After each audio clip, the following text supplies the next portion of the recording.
Okay. Right. Hello, a very warm welcome to this episode of the Ndita Mindset Show with me, Irene Patso. I welcome you to this week's episode. Sorry that we are a bit delayed because of network issues, but I'm so glad that we will get this up and running just now. I see that, I see that my guest is around. He's going to join us soon. And let me just admit him. But otherwise, I look forward to having a really great conversation. So welcome to this episode of the Ndita Mindset Show with me, Irene Patso. Remember that the show is all about personal development, mindset change, self-motivation, and becoming the best version of yourself. And we strive to bring you conversations with people, with individuals that have achieved a lot in their lives, that have made strides in their own lives, in the hopes that by sharing their story, you are really going, by them sharing their story, you can see yourself in their story and you can be motivated and inspired to do more in your own life. So I see, John, you're there. Please unmute so that I can see you. Welcome. Thank you, Irene. Thank you. All right. Welcome. I'll just give you a minute to settle in. Otherwise, I've already done the welcome remarks. This is the Ndita Mindset Show. Thank you so much, John, for agreeing to do this with us. Thank you. Most welcome. Most welcome. Thank you so much. So just a little bit of background. So Mr. John Robson Kamanga is the CEO of the Malawi Stock Exchange. And I thought that we needed to have a sit down with him to explore and to find out how does a brain like his think and how can we like learn from him and grow from his own story. So John, for those people that have never heard of you, can you please go ahead and introduce yourself? Thank you, Irene. I'm John Robson Kamanga. That's the name I respond to. Married person to my beautiful wife, Dorothy, and I've got 3 kids. I'm 50 plus years, and I work at the Malawi Stock Exchange as Chief Executive Officer, a job which I joined in the Malawi Stock Exchange in the year 2000, and actually got promoted through the ranks up to Chief Executive Officer in 2015.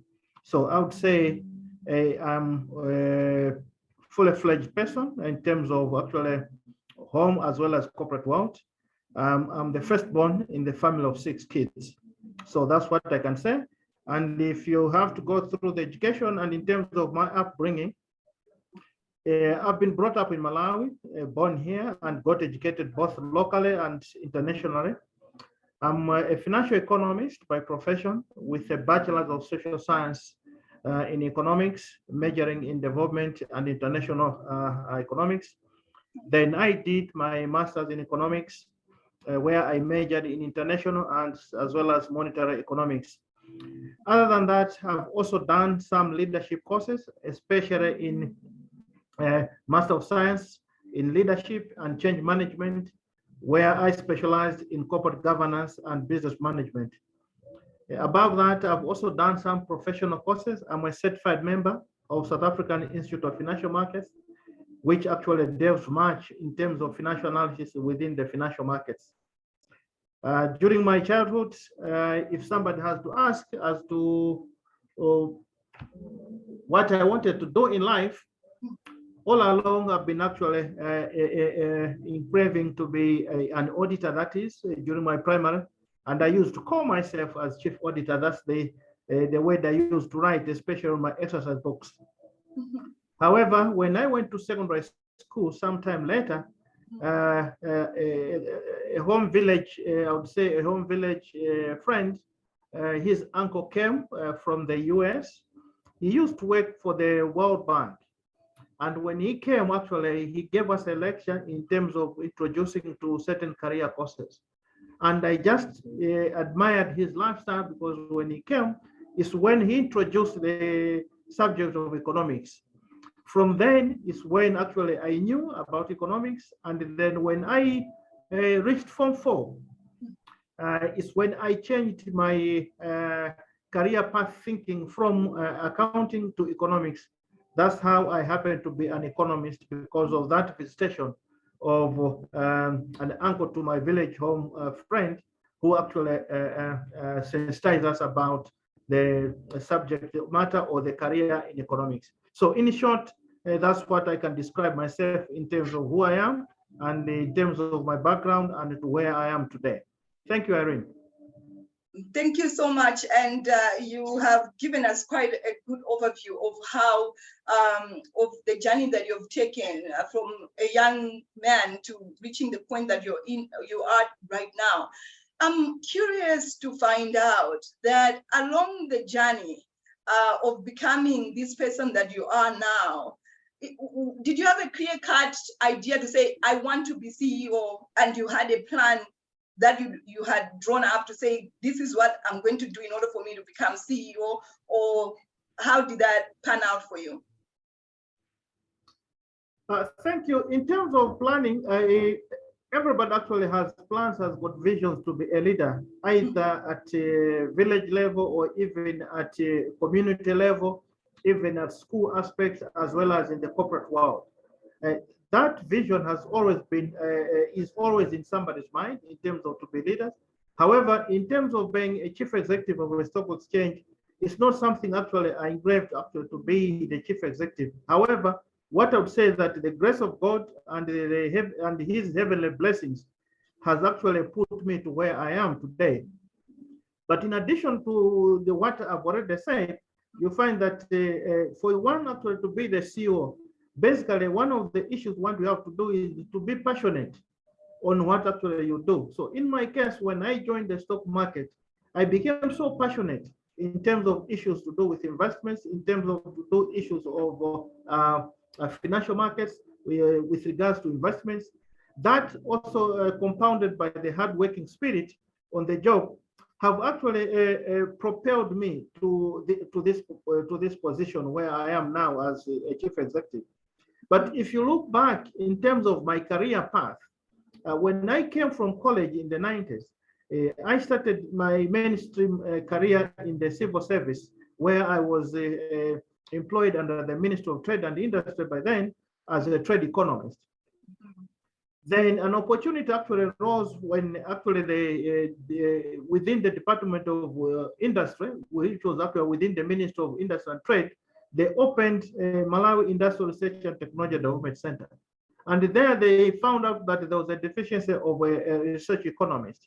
So I was seconded to Malawi Industrial Research as a research economist, to where actually after some time they sent me to school, that is in Nairobi, Kenya, to do my master's. When I came back, actually, the Reserve Bank, when they were setting up the Malawi Stock Exchange, that is in 2000, they are looking for some people who could actually help in terms of setting up the stock market. And then I was one of the executive management recruited as operations manager, together with the chief executive and some other staff, in setting up the Malawi Stock Exchange. And then what I would say that I got promoted through the ranks up to chief operating officer. Then in 2015, after the retirement of my former chief executive, I was actually promoted through a rigorous process whereby I had to go through interview to be the chief executive since 2015. So what I would say that the issue which has prepared me to this level, one is the grace and the blessings from the Lord. Two is being passionate and hardworking, and also being focused on what actually you do. So these are the things which has propelled me to this level where I am today. And since being CEO, having been a CEO for about 8 years now, what are some of the biggest lessons that you've had on your journey? Thank you. One of the challenges, the challenges and the exposure that comes with the job, which inspired me to take up this responsibility, is basically the new challenges. You know, the new challenges and the exposure itself is actually it's quite compelling for you to undertake this job. You know, my job basically it requires of me actually meeting some senior industry executive who have maybe very little knowledge of yourself as an individual and even the market. And therefore, my job actually requires of mixing or interacting with these senior industry executives so that I could convince them in terms of actually coming and list their companies on the stock exchange.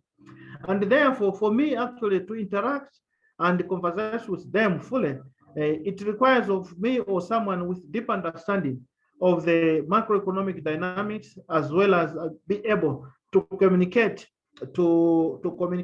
effectively to these industry executives, such that at least they can be convinced and get listed on the Malawi Stock Exchange. So what has happened is that with that aspect of communicating, you know that you need to interact with these senior industry so that you can convince them, because the ultimate job or the ultimate goal of any company is actually to join them in the journey of value and wealth creation for their company. And therefore, I need to communicate that in terms of the role the Malawi Stock Exchange can play, such that those companies, they should be in a position as they travel to that journey of value and wealth creation. How does the Malawi Stock Exchange come in? That's where you find that the Malawi Stock Exchange comes in quite handy in terms of relaying to them that the stock exchange is the platform whereby they can raise capital, which is patient, which is low cost, and there is a pool of actually funds looking for investment. But above all, that at least once you come to the stock exchange, you should be in a position whereby you'll be joining hands, especially now that with the 2063 agenda, which we have, is that once you come on the stock exchange, you should be in a position in creating wealth. You should be in a position of creating jobs, which the government of the day has been actually propagating, also propelling, of creating 1 million jobs. And therefore, you need to carry this message with passion and conviction and in boldness to these industry executives, that at least they can get convinced that indeed somebody has got the knowledge, and these are the benefits actually they can realize once they get the stock market. So the challenge which comes with this is understanding and acceptance of your message to those industry executives, especially when they're not in the know-how, and especially when they don't even know you, that you are capable of delivering that message. So you need to expose yourself to those dynamics and the macroeconomic knowledge, such that whatever you say or whatever you talk or whatever you speak is able to be understood by those industry executives for their own benefit, but also for the benefit of the economy. Very, very well said. And I'm thinking, having been at the HEM for over 8 years now, what is your take on how the MSE or the Malawi Stock Exchange is doing? Are you happy with the performance of the stock exchange, and what would you want to happen in the short term or medium term? Basically, I'm quite happy with the way the Malawi Stock Exchange has actually performed. One, with regards to its role in terms of wealth creation. You know, the Malawi Stock Exchange has created lots of actually billionaires within the stock market. And I can just take you yesterday, there was a program under Times TV, which actually one of the investors on the stock market was trying to shed more information to the general public in terms of how he has created his wealth on the stock market. So basically, I'm quite proud of that. On top of that is the issues also in terms of wealth creation on the existing shareholders. We have seen some of the companies whereby their capital gains has been quite outstanding. That in itself, actually, I would pat myself on the back in terms of the role of the stock market which has played. Also, on top of that, you should also look at in terms of the performance of these companies. These companies, you find that they are doing quite well to the extent that they are contributing quite tremendously with regards to the tax to the government. So you find that the companies which are listed, they are the ones, one of the top-notch companies which are paying or giving large sums of money in terms of tax. That is both corporate tax as well as through the employment in terms of payee, also in terms of the VAT element. So you find that because they are on the stock market, they are in a position to operate properly, and then the issues of transparency, and therefore for them actually to pay tax, it becomes actually quite easy. And that has been actually a good, I would say, signal and a good satisfaction on myself in terms of what the stock market has played. One, as I've already said, wealth creation. Two, employment creation. And three is the role of these companies which are listed in terms of tax remittances to the government for the benefit of the Malawian population. So good. And I would want to also have you make a comment in terms of, like, you've talked about how the larger corporations are benefiting with the activities of the Malawi Stock Exchange, but also the value add that they're doing to the nation as a whole. I would want you to speak to individual investors, maybe somebody who is new to the Malawi Stock Exchange. Why should they invest on the Malawi Stock Exchange and not anywhere else?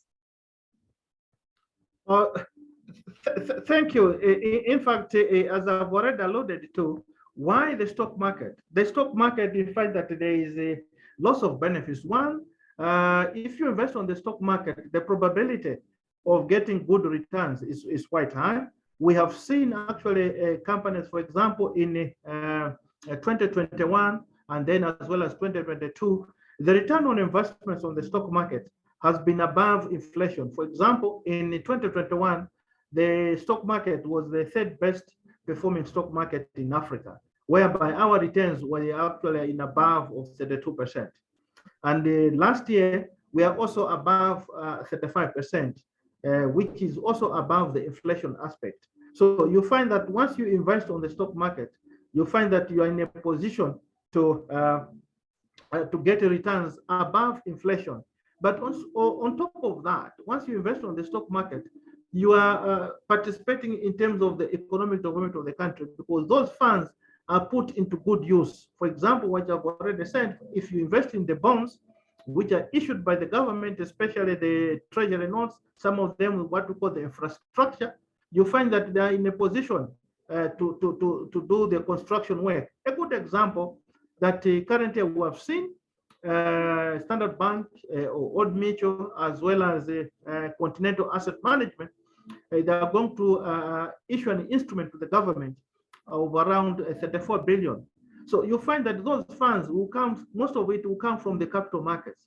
And therefore, by an individual investing in those, you are able to be proud and saying that you are part and parcel of actually of playing a bigger role in your economy. Because what happens that with those funds, as they construct the roads, there's going to be employment created, because there are going to be lots of artisans which are going to be employed.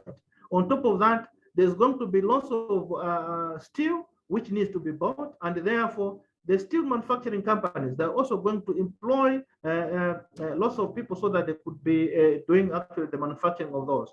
On top of those, you find that because of the capacity or the revenue generation as a result of selling those steel to the roads, as well as the tar, you find that there's going to be employment creation indirectly in those companies. And once there's going to be employment creation on those people who have disposable income, some of them they'll be above the brackets of 100,000, which means they'll be paying payee tax, and some of them they'll be visiting the shops and buying products or services which have got VAT. So you find that as a result of you investing, you have a role with regards to the economic activity, either through the employment creation which you are going to create because your money has been used to increase capacities, your funds have been used to employ other people who will be now paying taxes, who will be either through payee or through VAT, value-added tax.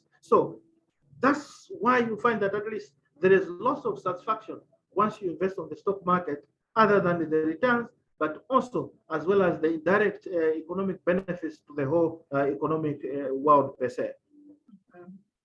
Okay, thank you so much for that response.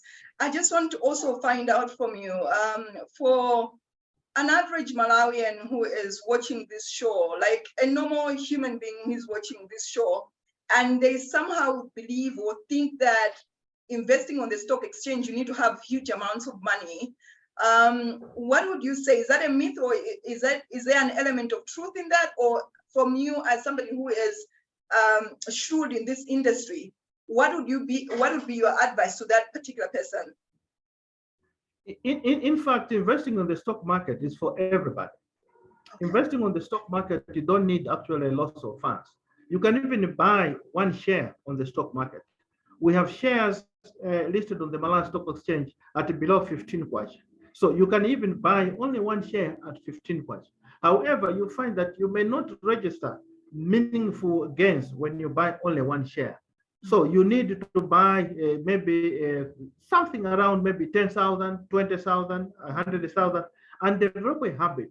We have actually a good example. When Airtel was coming into the market, we had individuals who had actually bought shares through the Airtel money, and it was only 6,500 Malawi kwacha. So you can see that you can invest on the stock market, and we don't restrict you as long as one, you have your ID, you have in terms of your source of income is declared, either you're an employee or you're a business person, and then you need in terms of some for example, like water bills or electricity bills, showing where you are staying. You can even get a letter from the village headman or a block leader authenticating that at least you have that existence. So you use those KYC documentation for you to be admitted. But in terms of allowing anybody can invest, as I've already said, you can even buy one share on the Malawi Stock Exchange, and that is admissible. But for you to realize meaningful gain or meaningful returns, you need actually to invest in I would say a reasonable amount, for example, 10,000 going onwards. So in terms of gender, there is no description. In terms of race, there's no description. In terms of age, there's no description, no discrimination. So you can actually invest at any point in time, and that's the good thing of the stock market. Because at the stock market, you can invest either at the primary, where we call it during initial public offer, or you can invest anytime at the secondary market, whereby even now, for those who will be listening, they can come and invest through on the stock market through our brokers. Currently, we have 3 brokers who are actually members of the Malawi Stock Exchange. We have Stock Brokers Malawi, Cedar Capital, and Continental Capital to invest on the stock market. Thank you very much for that. And so for those of you guys that are watching this show, you can start investing now. Remember that the best time to plant a tree is 20 years ago, but the next best time is right now. So it's never too late. If you have not yet started, or you've been scared, or you've been thinking it's not for you, you can really start with as little as one share, if that's where you have to start from. But start now and think long term, because you're playing a long term game, and in 10 years, 20 years time, you're going to get value from your investments. Now, Mr. Kamanga, thank you so much for all the insight that you're giving us on the show. And as I was doing my research, I found out that there are 3 platforms on the Malawi Stock Exchange. You've got the main board, alternative capital market, and debt market. I was interested to find out, have we had movements on the alternative capital market?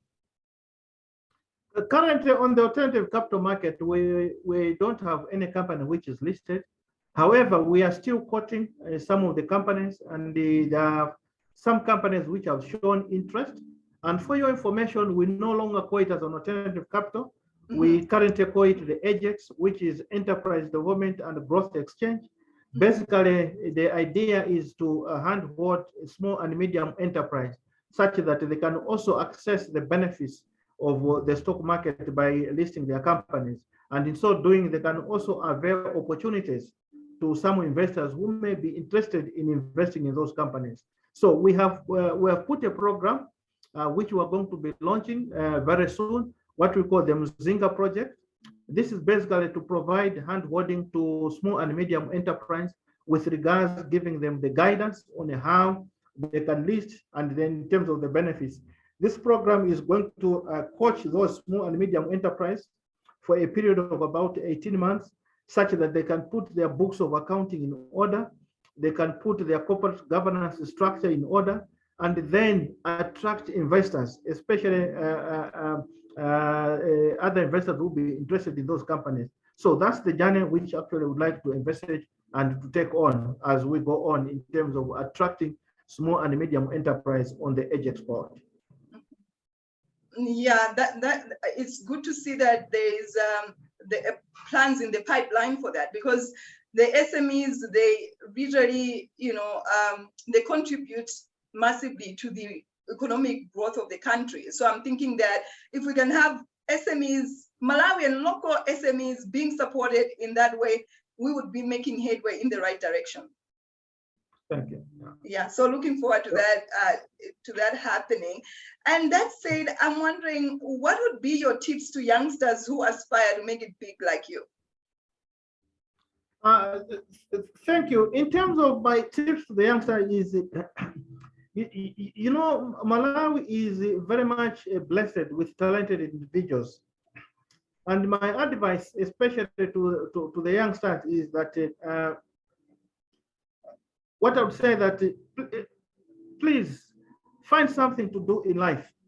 And these youngsters are very much talented, that at least they have lots of skills, which we can also learn, we as elders. Because, for example, some of us, maybe we have been brought up in the Orthodox era, whereby we didn't have the gadgets, like, for example, the mobile app, or the mobile phones, or even the computers. So as youngsters, we can learn quite a lot in terms of utilizing their talent, so that at least they can embody that talent into us and make use of it. And my second tip is that, especially the ones with an entrepreneurship spirit, would be also to set up a formal enterprise. In Malawi, most people are very much interested in starting a business and not a company. So I would encourage that the youngsters, my advice, is to aspire to create companies that will outlive your lifespan, and the companies that will create employment and have a positive impact on the Malawian economy. It's totally different in starting a business as well as a company, because once you start a company, you find that it lives with prosperity, with a posterity. So it is much better to look forward to have a vision of actually of starting a company. And my dream being a CEO is my long-term dream to see that the youngsters, especially the Malawian indigenous, they're able to come up with a company which is solid enough, a company that actually it can grow from their childhood in terms of family-run business into a full-fledged company which is publicly listed and traded on the stock market.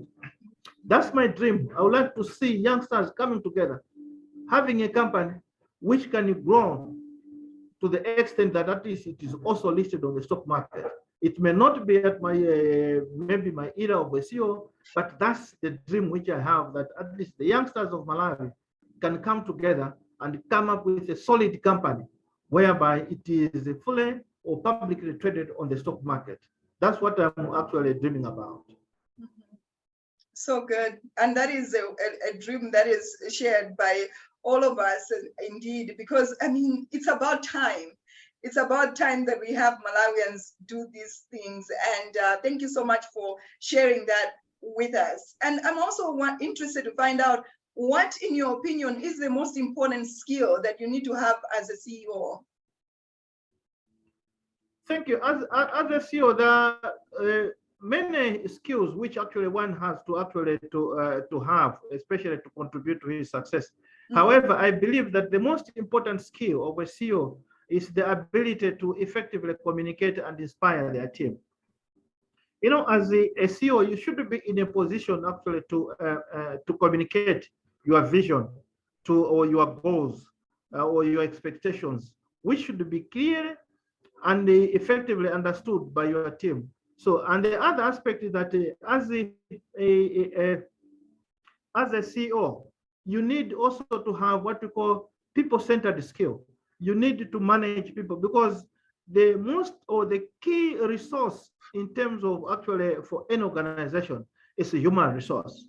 And therefore, you need to have a skill in terms of people management or people-centered management on how you can identify talents, on how you can identify skills, and how you can utilize those skills. And then how can you bring that team together such that you share the same purpose, you share the same vision. Because in a team, they say that as a leader, and there is an African proverb saying that if you want to go fast, go alone, but if you want to go far, go together.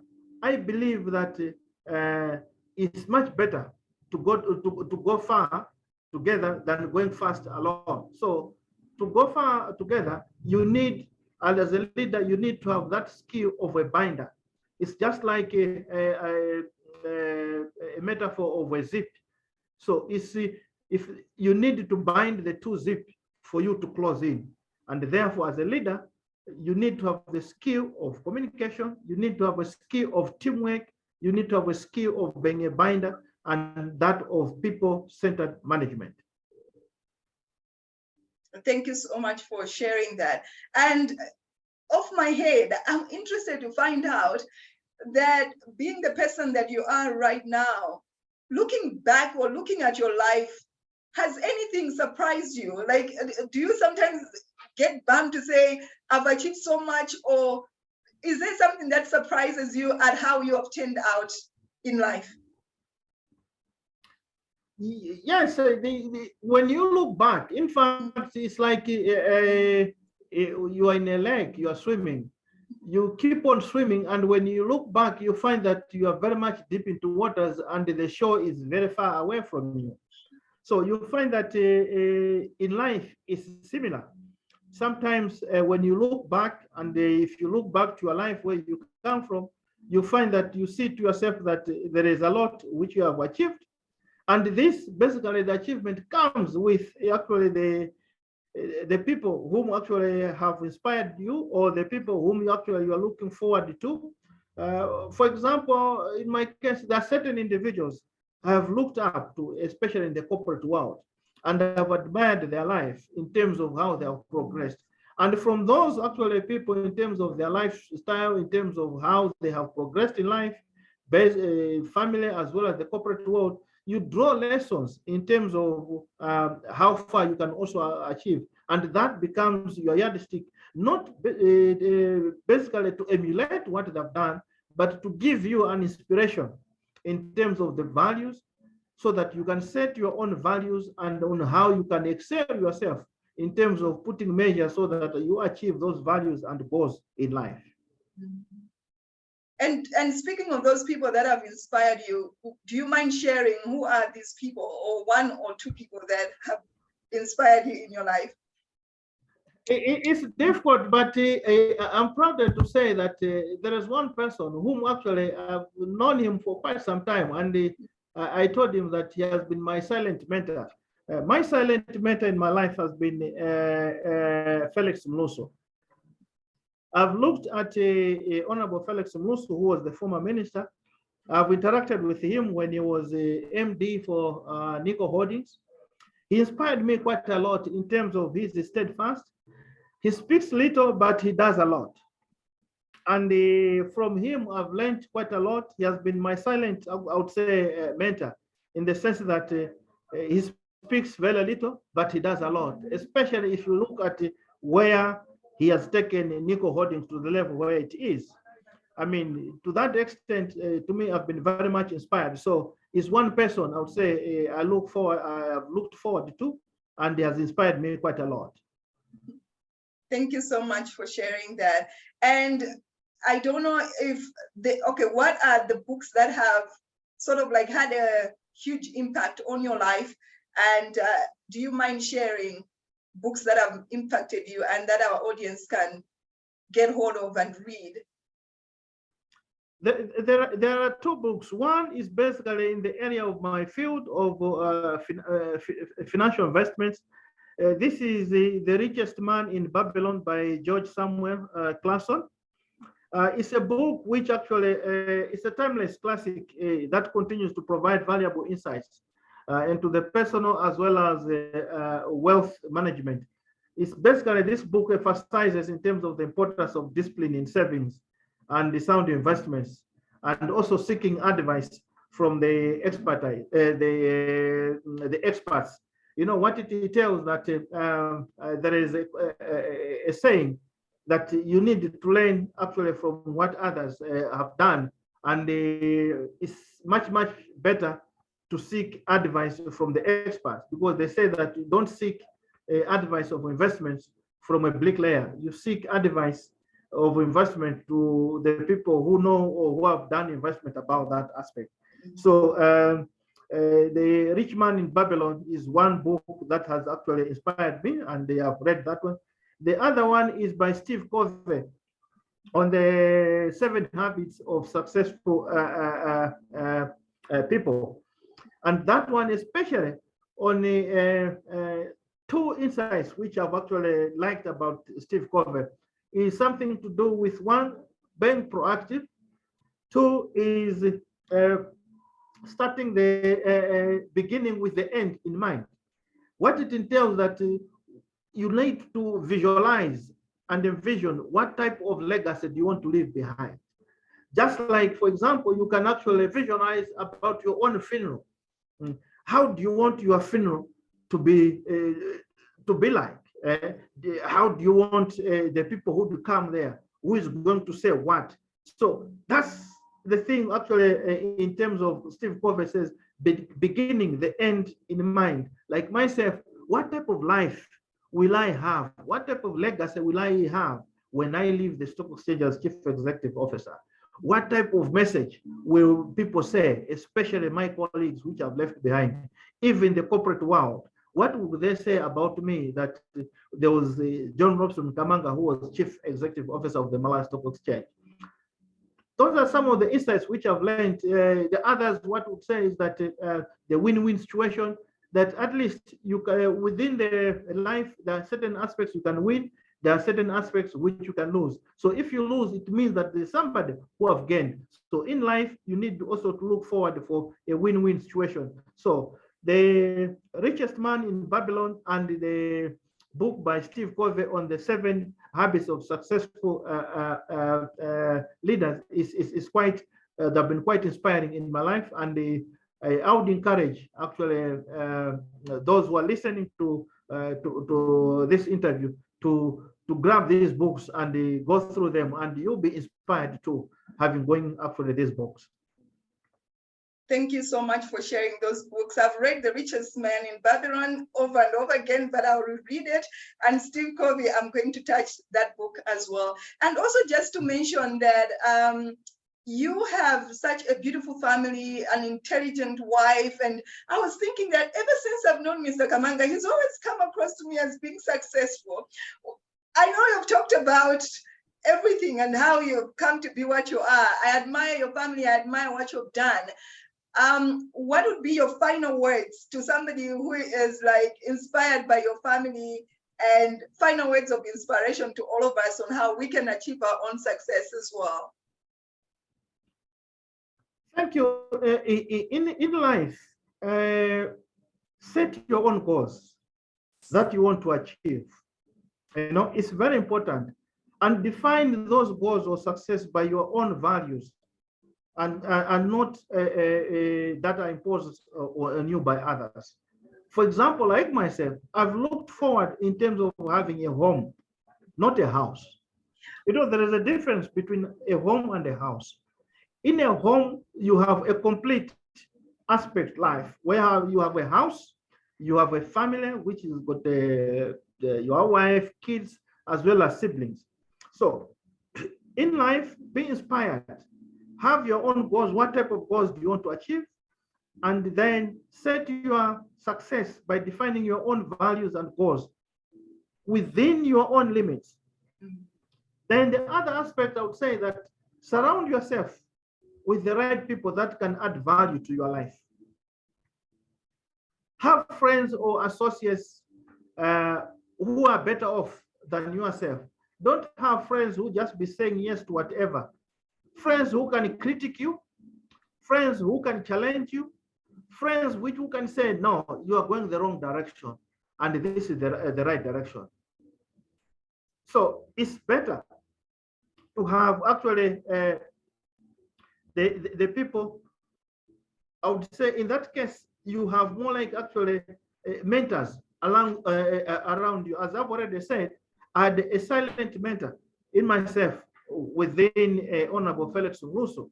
But then I also surrounded myself with people who can critique me and who can say, John, you are going the wrong direction, other than people who be just looking at getting benefits on what I've achieved. The other aspect I would say is that protect your reputation at all costs.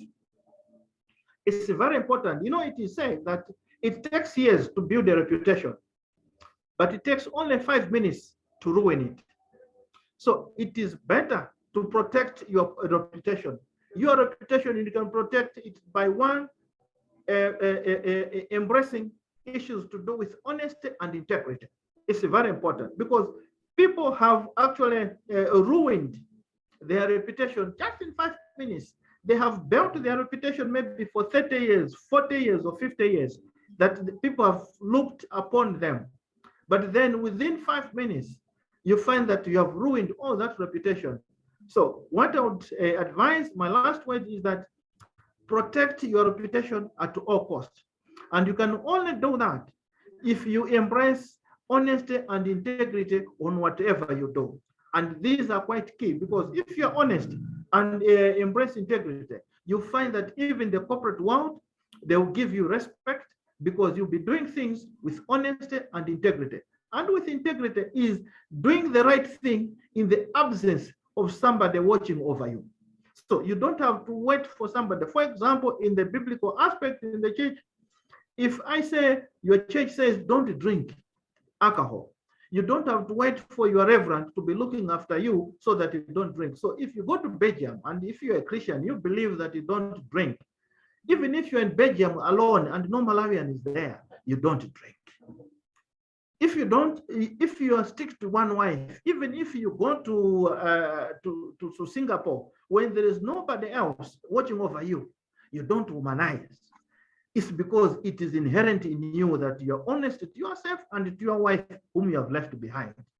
So even if there is a chance of committing corruption, your integrity in yourself should safeguard that what type of reputation will I have if I go with this deal goes bad. Therefore, as an individual, you need to protect your reputation at all costs. And this can only be done if you embrace honesty and integrity. Very powerful closing remarks. Thank you so much for raising the bar for all of us. And I'm sure that our audience are going to get so much value from this conversation. Thank you so much for having agreed to do this with us. We're so grateful and appreciative of the insight that you've given us. And I'm sure that we will be left better off after this interview. Thank you so much for your time. No, thank you. Most welcome and God bless. Thank you. Thank you. Have a good day.